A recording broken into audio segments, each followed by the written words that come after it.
Hello, my dear students. Today we will learn or study haloarenes. In previous class, we have learned haloalkanes. Okay. So now we will discuss haloarenes and aryl halides. Haloalkanes कैसे form होते हैं? Haloarenes is formed when hydrogen atom is replaced from aromatic hydrocarbon and halogen उससे जाकर attach हो जाएगा aromatic hydrocarbon के hydrogen से. तो those compounds in which the halogen atom is attached directly to the benzene ring carbon. ठीक, haloids कैसे form होते हैं पहले देख लेते हैं. सबसे पहले हम बेंजीन पे आते हैं. आप लोग बेंजीन जानते होंगे, 11th में केमिस्ट्री पढ़े हो. बेंजीन का फॉर्मूला C6 होता है. इसको स्ट्रक्चर के फॉर्म में इस तरह से हेक्सागोनल रिंग में लिखा जाता है, जिसमें 6 कॉर्नर पर कार्बन और हाइड्रोजन होते हैं और उनके बीच अल्टरनेट डबल और सिंगल बॉन्ड होता है. इस तरह से बेंजीन की रिंग होती है. बेंजीन को रिंग को हम इस तरह से कंप्लीट लिख कर उसके बीच में सर्किल भी लगा सकते हैं या डैश डैश फॉर्म में भी सर्किल ले सकते हैं, जो कि बेंजीन का फार्मूला होता है. ये कार्बन और हाइड्रोजन को दिखाने की जरूरत नहीं होती है, हाइड होती है, अंडरस्टूड होती है. ठीक, तो हम जब रिएक्शन आते हैं तो ओनली इस तरह से बेंजीन रिंग ले लेंगे और उससे रिएक्शन कराएंगे. फिर सबसे मोस्ट इंपॉर्टेंट, बेंजीन में ये वाली जो पोजीशन होती है ऑलवेज पैरा पोजीशन होती है. उसके बाद हम उसको क्लॉकवाइज ही हमेशा काउंट करेंगे. ये वाली पोजीशन को पैरा मान के ortho Meta para, ortho Meta para, फिर एक दूसरे के सामने वाली ऑर्थो मेटा पैरा, मतलब क्लॉकवाइज आपको लेना है. और ये वाली जो पोजीशन रहेगी यहाँ से इस तरह से हुआ है उसको मतलब पैरा लेते हैं. बेंजीन रिंग को हम इस तरह से रिएक्शन कराने के हिसाब से उल्टा करके लिख सकते हैं. मतलब हमने बेंजीन को इस तरह से राइट साइड इस तरह से लिख दिया. तो कई बार हम रिएक्शन कराने के लिए बेंजीन को इस तरह से भी लेते हैं. तो बेंजीन को हम जब इस तरह से ले तो, लेकिन उसमें सारी पोजीशन वही होगी, बस हमने रिएक्शन कराने के लिए उसको क्या कर लिया है, राउंड कर लिया है. जैसे ये पैरा पोजीशन तो ये पैरा ही होगी. फिर क्लॉकवाइज में उसके बाद ऑर्थो ही आएगा. फिर क्लॉकवाइज मतलब ये नहीं कि पैरा लिखकर आप इसको उल्टा ऑर्थो मेटा पैरा. पैरा तो हमेशा फिक्स है, ये वाला ऊपर नीचे होता है. ये फिर ऑर्थो मेटा में ऑर्थो जो होता है वो क्लॉकवाइज ही हम काउंट करते हुए ऑर्थो पोजीशन बोलते हैं. अगर इसको आप इस तरह से पढ़ेंगे तो ये स्ट्रक्चर आएगा. ठीक है, तो इस तरह से O for ortho, Meta, P for para. फिर जब हम काउंटिंग करते हैं जनरली पैरा को 1 पोजीशन देते हैं. ठीक, यहाँ से काउंट करते हुए क्लॉकवाइज एंटी क्लॉकवाइज हम ग्रुप के हिसाब से 1 करेंगे तो 1 2 3 4 5 6 लिख सकते हैं. 1 2 3 4 5 6 इस तरह से. और किसी पोजीशन से भी 1 नंबर आ सकता है.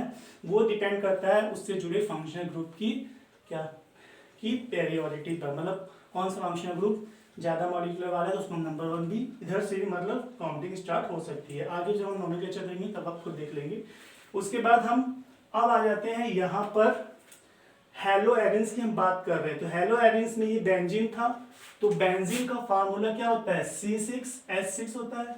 तो बेंजीन में से जब हम यहाँ एरोमेटिक हाइड्रोकार्बन से H को हम रिप्लेस कर देंगे और यहाँ पे हेलोजन को इंसर्ट कर देंगे तो C6H5X इस तरह से बन जाएगा. तो ये आपका बन गया हेलोएरेन्स का. अगर हम इस तरह से फॉर्मूला लिखें C6H5X होगा और इस तरह से स्ट्रक्चर के फॉर्म में लिखेंगे तो इस तरह से X यहाँ पे अटैच होगा. और यहाँ पर ये अटैच कब होगा, जब हाइड्रोजन का रिप्लेसमेंट होगा A. तो C6H5, इसलिए इसको एरिल हैलाइड बोलते हैं. जैसे एल्किल के लिए R होता था तो एल्किल वर्ड यूज होता था, उसी तरह से C6H5 के लिए एरिल वर्ड होता है जिसको हम शॉर्ट में R लिखते हैं. ठीक, क्या लिखते हैं, R. तो ये एरिल हो जाएगा और हाइड्रोजन जो है हैलाइड हो जाएगा. इसमें भी एग्जाम्पल लेते हैं हम. क्लोरीन हमने जोड़ लिया X की जगह पर, तो इसका नाम क्या हो जाएगा, या तो हम इसको क्या बोलेंगे, फेनिल क्लोराइड बोलेंगे सिंपल नेम. और इसका जो आईपीसी नेम है उसके अकॉर्डिंग Cl को क्लोरो फिर बेनिन. जैसे उसमें हम क्लोरो और वो हाइड्रोकार्बन एल्केन से बनता था तो हेलो एल्केन बोलते थे, तो इसमें हम हेलो एरिन बोलते हैं. तो एरिन की जगह क्या आ जाएगा, बेंजीन. और जो भी रहेगा क्लोरीन तो क्लोरो, ब्रोमीन है तो ब्रोमो, इस तरह से होता है. तो ये आपका हो गया हेलो एरिन्स. ठीक, अब इसके नोमेनक्लेचर में हम आए थे. कुछ स्ट्रक्चर्स आपके सामने हैं, हम इसका नोमेनक्लेचर कैसे करेंगे. तो इसमें मैंने सब चीज लिख दिया है. बेंजीन बनाकर 2 पोजीशन पे क्लोरीन जोड़ा है. ठीक है, पैरा एक ऑर्थो पर है. तो ये वाली फर्स्ट वाली जो पोजीशन फिक्स होती है उसको ना देखते हुए जो भी सब्स्टिट्यूट होता है उसके अकॉर्डिंग उसकी पोजीशन को देखते हुए हम नाम देते हैं. तो हम देख रहे हैं कि सब्स्टिट्यूट ऑर्थो पोजीशन पर है और 2 क्लोरीन है. तो अगर हम इसको ऑर्थो वाले फॉर्म में लिखेंगे तो इसको हम इस तरह से लिखेंगे, क्या, ऑर्थो डाई क्लोरो बेंजीन. ठीक है, क्या लिखेंगे, क्योंकि ऑर्थो पोजीशन पर सब्स्टिट्यूट क्लोरीन है और क्लोरीन 2 है, इसलिए ऑर्थो डाइक्लोरोबेंजीन और हम इसको एक तरफ से और नोमेनक्लेचर कर सकते हैं, नंबर के हिसाब से 1 और 2 दोनों पोजीशन पर है, तो इस तरह से लिख सकते हैं 1 2 डाई क्लोरोबेंजीन। तो हम दोनों ही तरह से नोमेनक्लेचर कर सकते हैं इसको। अब ऐसे इसी में आएंगे तो इसमें आप देख सकते हो कि फर्स्ट वाली पोजीशन पे तो पहला वाली पोजीशन फिक्स रहता है, तो उसको हम न देखते हुए सब्स्टिट्यूट को देखते हैं। तो यहाँ पे इसका सब्स्टिट्यूट जो है इस वाले स्ट्रक्चर में 3 नंबर पे है या फिर मेटा पोजीशन पर है। तो जैसे यहाँ ऑर्थो लिखा था वहां सिर्फ मेटा हो जाएगा, तो क्या हो जाएगा यहाँ पर मेटा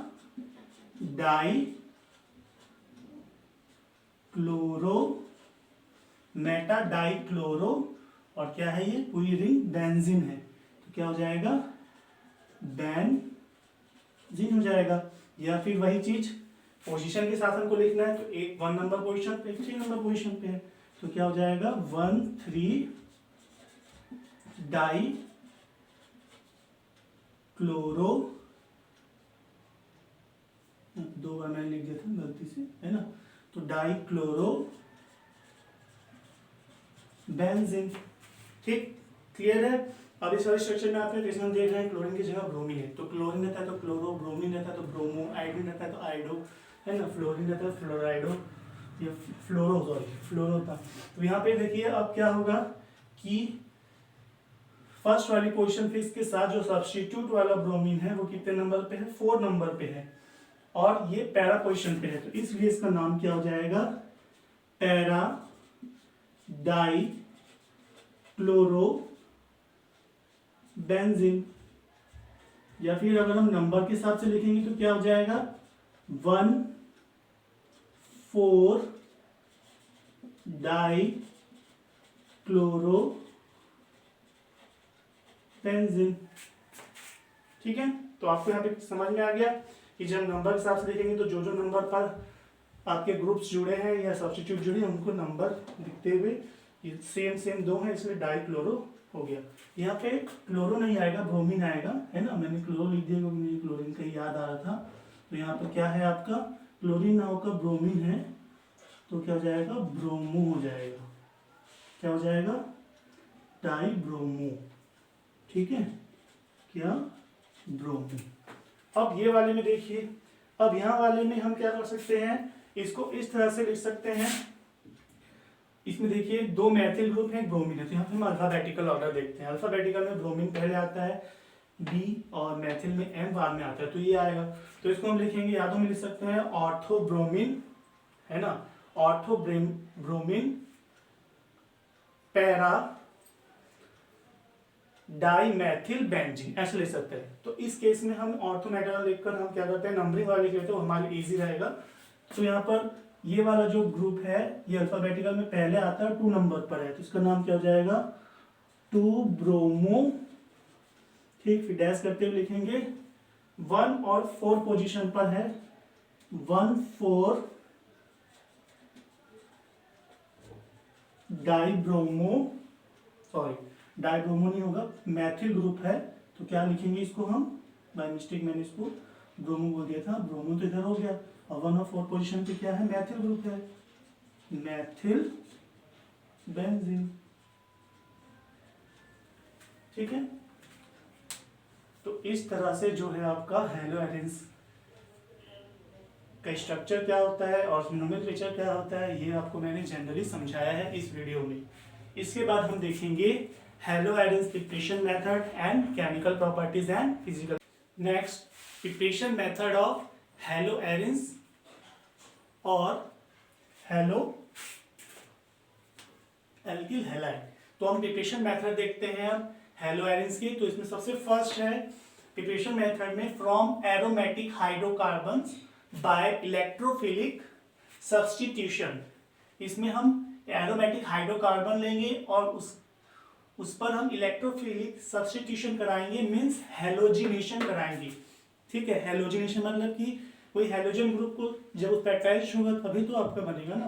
तो हेलोजिनेशन में अब 2 टाइप का होता है, क्लोरीन और ब्रोमीन के थ्रू, आयोडीन और एक और कौन होता है फ्लोरीन, उनसे भी कराते हैं, लेकिन उनसे इस प्रोसेस में कराने में कोई डिफिकल्टीज आती हैं जो मैं आपको नोट्स में बता दूंगा कि उनसे हम जनरली क्यों नहीं कराते? जनरली हम इसमें क्लोरीन और ब्रोमीन से, इस मेथड के थ्रू क्लोरीन और ब्रोमीन से कराते हैं।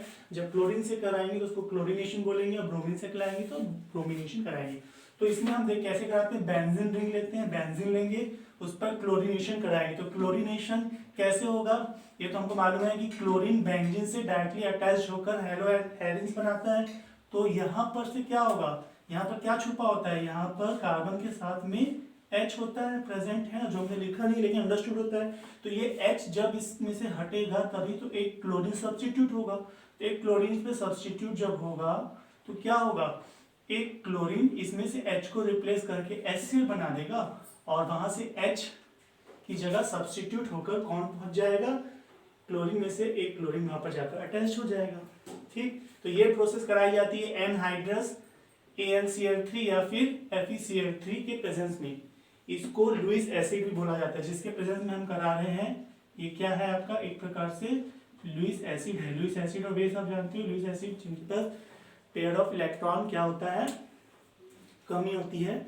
ठीक है, लुईस एसिड उनको बोलते हैं। और लुईस बेस जिनके पास पेयर ऑफ इलेक्ट्रॉन एक्स्ट्रा होते हैं, तो जिनके पास पेयर ऑफ इलेक्ट्रॉन की कमी होती है ऐसे मॉलिक्यूल्स, उनको लुईस एसिड बोलते हैं। तो लुईस एसिड के प्रेजेंस में हम इस तरह से कराते हैं तो क्या होता है कि यहाँ से एक हाइड्रोजन, बेंजीन एक से हाइड्रोजन का सब्स्टिट्यूशन एक क्लोरीन एटम से हो जाता है, और इस तरह से HCl और हमारा ऑर्थोक्लोरोबेंजीन बन गया। ठीक, इसी तरह से अगर हमको ब्रोमिनेशन कराना हो तो कुछ नहीं करना है आपको, यहाँ पे ब्रोमीन लेना है, तो यहाँ पर Br2 हो जाएगा Cl की जगह पर, बाकी सब चीज सेम रहेगा। और यहाँ पर जब Br2 लेंगे तो हमारा प्रोडक्ट क्या बनेगा, HBr बनेगा, और यहाँ पर ब्रोमीन आ जाएगा।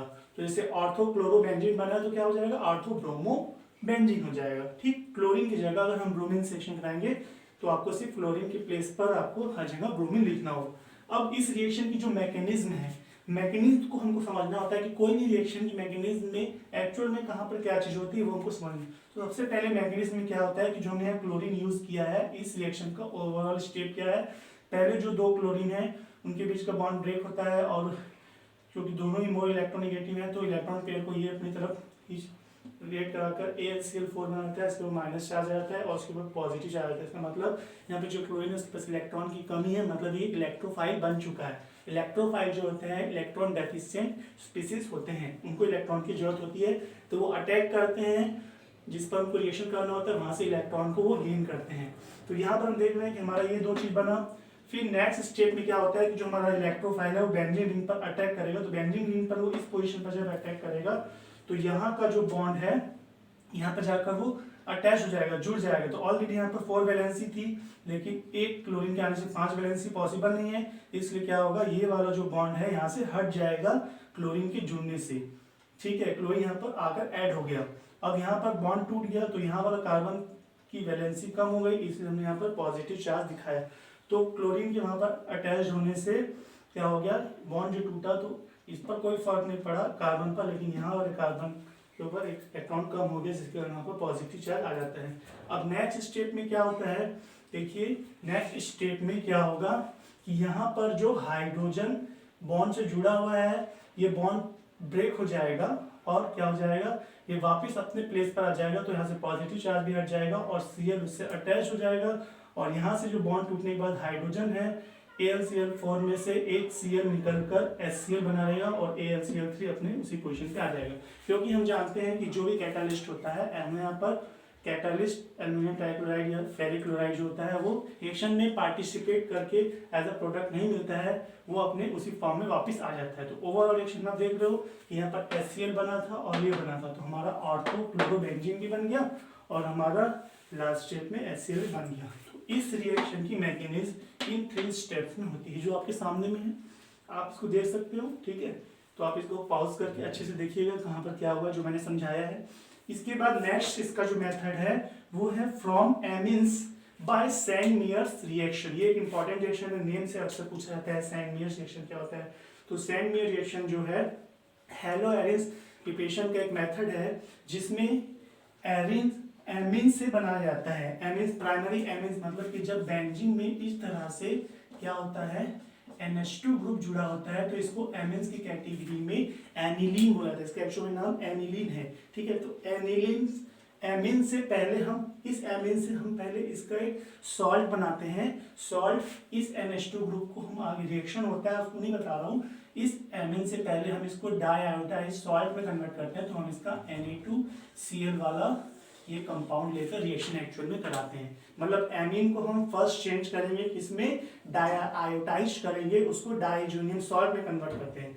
तो मेनली हम इसके एरोमेटिक जो प्राइमरी एमीन्स है उसको डाइआयोडाइज्ड करते हैं इनटू उसके डाइजोनियम सॉल्ट में।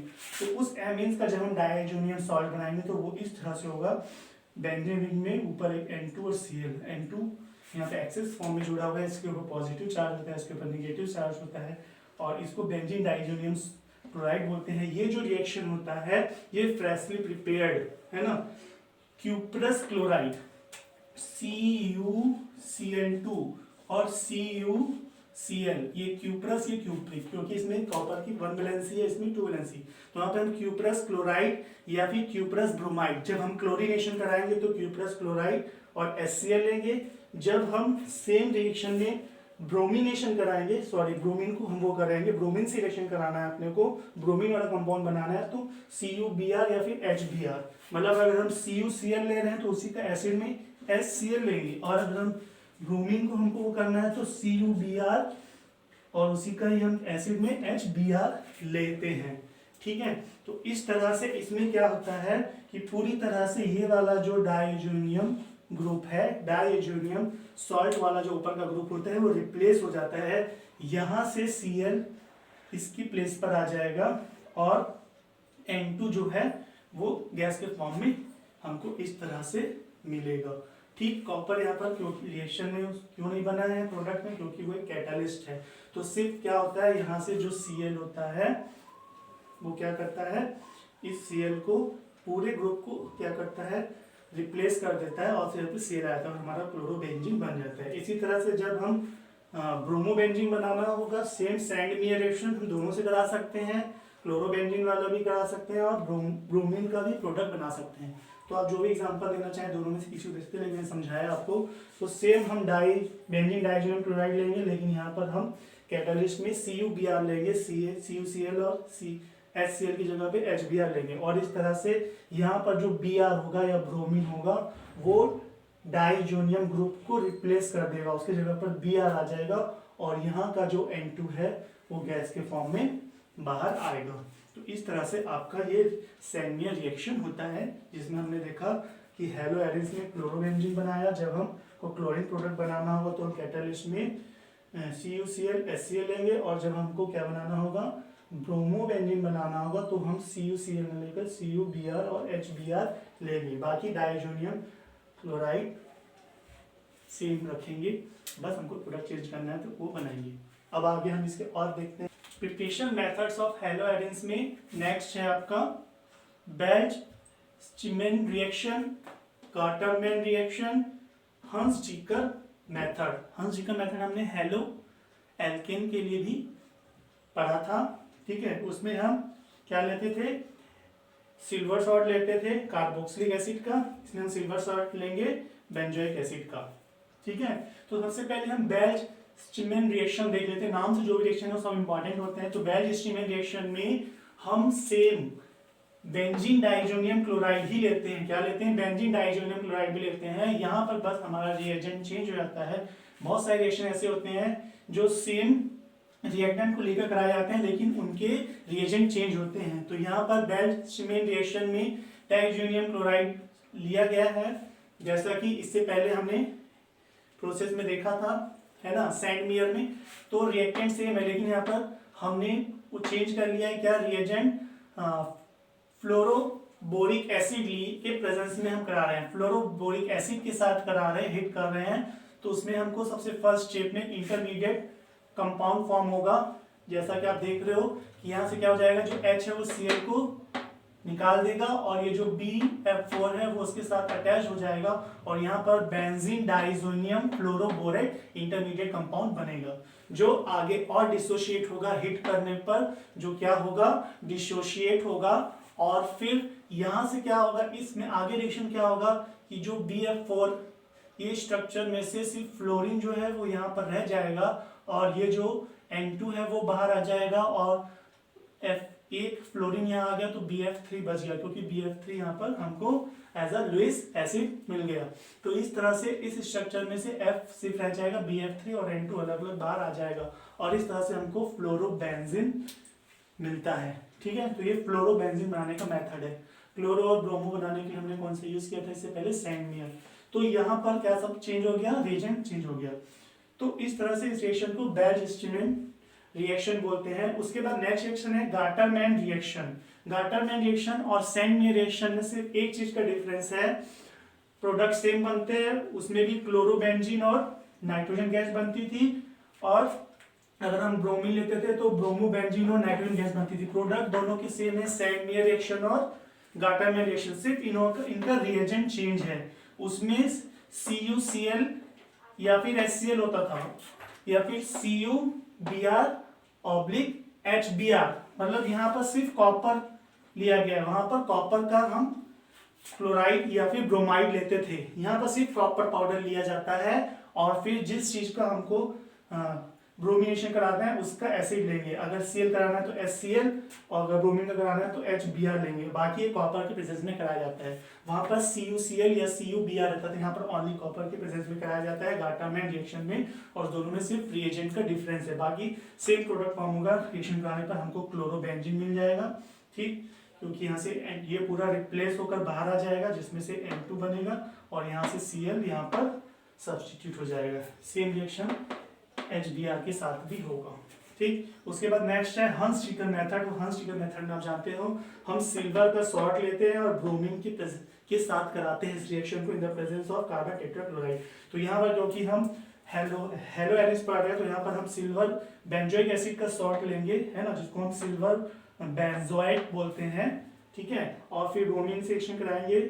आप जानते हो इसमें क्या होता है, CO2 जो होता है वो बाहर आ जाता है, आपने देखा जैसा कि, है ना, और एक Ag हम एक Br से रिएक्ट कर लेगा तो AgBr बन जाएगा, ओनली Br बचा है जो इससे डायरेक्टली जाकर अटैच हो जाएगा, तो हमारा ब्रोमोबेंजीन बन गया। इस तरह से preparation method of halo arenes complete होता है। इसके बाद हम नेक्स्ट पढ़ेंगे हेलो एरिस की केमिकल प्रॉपर्टीज। फिजिकल प्रॉपर्टीज आप लोग बुक से खुद से पढ़ेंगे, और केमिकल प्रॉपर्टीज को मैं आपको एक्सप्लेन करूंगा। ठीक है।